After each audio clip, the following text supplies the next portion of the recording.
লোকটি হঠাৎ করেই বুঝতে পারে যে চারপাশে কিছু একটা গন্ডগোল হতে যাচ্ছে, কিন্তু পরের মুহূর্তেই জম্বির এক বিশাল দল পাগলের মতো সিঁড়ি বেয়ে ওপরে উঠতে শুরু করে। লোকটি আর দেরি না করে সঙ্গে সঙ্গে তার স্ত্রীকে কোলে তুলে নিয়ে রেলিং টপকে লাফিয়ে পালিয়ে যায়। এই বিশৃঙ্খলার মাঝে অনেক মানুষ দেয়ালের সাথে ধাক্কা খেয়ে মারা যায়। মারু তার স্ত্রীকে নিয়ে যখন বের হয়ে আসে তখন রাস্তায় লোকটি এক মেয়েকেও বাঁচিয়ে নেয় এবং চোখের পলকে পেছনের পুরো বগিটি ধ্বংস হয়ে যায়। রাস্তায় মারু একটা লোহার রড তুলে নেয় এবং স্টিলের দরজার বাইরে এসে দাঁড়ায়। তারপর শেষ ব্যক্তি ভেতরে ঢুকতেই জম্বির দল দরজায় আটকে যায়, কিন্তু সবাই মিলে দরজাটা আটকে ধরেও ঠিক মতো রাখতে পারছিল না। যদি কেউ হাত ছেড়ে দেয় তাহলে সবাই শেষ হয়ে যাবে। ঠিক তখনই মারু দরজায় তালা মেরে দেয়, কিন্তু গ্লাসের ওপর ফাটল ধরতে শুরু করে আর তৎক্ষণাৎ তারা পালিয়ে যায়। পরের মুহূর্তে জম্বিগুলো তাদের ওপর ঝাঁপিয়ে পড়ে। সবাই তখন দেখতে পায় যে ট্রেন ছাড়তে চলেছে। এখন যদি কেউ উঠতে না পারে তাহলে টিকিটও বিফলে যাবে। দুজন লম্বা পা ব্যবহার করে ট্রেনে উঠে যায় এবং আভি মারুকে হাত বাড়িয়ে ট্রেনে তুলতে চায়, কিন্তু মারু উল্টো পিছে দৌড় দেয় আর জম্বির ওপর আক্রমণ করে বসে। লোহার রড দিয়ে কিছু আঘাতে মারু জম্বিটিকে মাটিতে ফেলে দেয়। তারপর আভির সাহায্যে সে ট্রেনে উঠে পড়ে। ঠিক তখনই মারুর স্ত্রীর ফোন আসে। সে ট্রেনের একটি টয়লেটে আটকা আছে।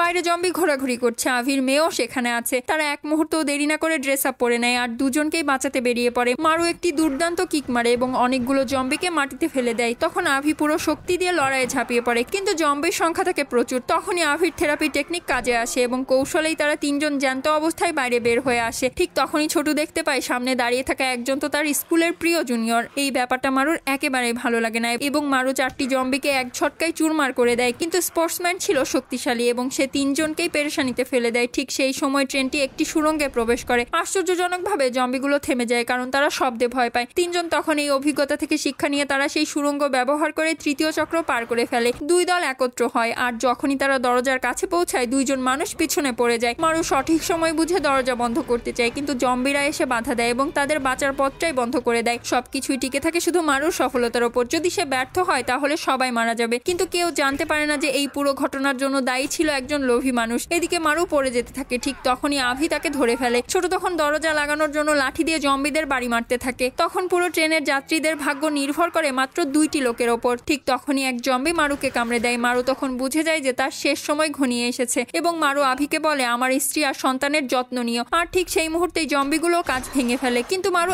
একাই থেকে যায় যেন মানুষগুলো পালিয়ে যাওয়ার সময় পায়। মারুর চোখ তখন সাদা হয়ে যায়। সে মাটিতে লুটিয়ে পড়ে। বাকি সবাই তখন পরবর্তী বগির দিকে এগিয়ে যায়। পরের ভিডিওটি দেখার জন্য প্লিজ সাবস্ক্রাইব।